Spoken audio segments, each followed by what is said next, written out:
I'm Staff Sergeant Mark Horsley. In response to 2 knife-point robberies of victims who were in wheelchairs, I went undercover. I deployed in a motorized wheelchair, and I portrayed a paralyzed person who had a brain injury. And this is what I experienced. The community accepted me very quickly as being one of theirs. And I had an opportunity to hear the stories from different people and to really get to know people while I was down there. In this particular case, a young man visiting from Quebec asked for permission to pray for me, and his prayers were adamant for my healing.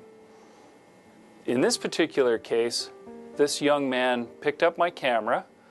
I thought he might take it, and then he looked down and he saw some money hanging out of a waist pouch, and he reached down and he zipped it up.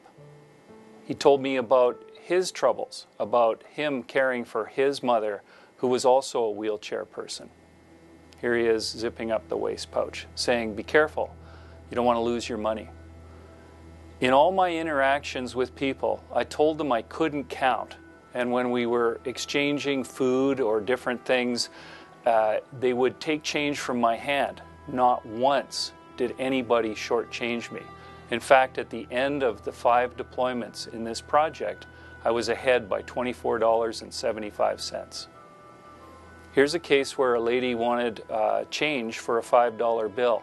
Again, I told her I couldn't count, and she took the exact change out. Not one person shortchanged me. Not one person took advantage of my vulnerability. In this case, I'm talking to a young man late at night in a bar district, and he took 75 cents and just gave it to me. The generosity, the caring, was inspiring.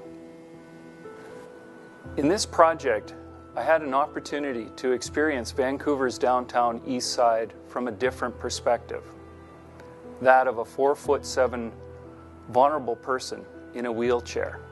The caring and compassion expressed to me in my undercover role was inspiring. This community has soul. Victimizing the vulnerable is far beneath the people of the Downtown Eastside. For the very rare and despicable person who's willing to victimize vulnerable people, you should know, the police are watching. But more importantly, the people of the Downtown Eastside are watching. They care, and they take care of their vulnerable people.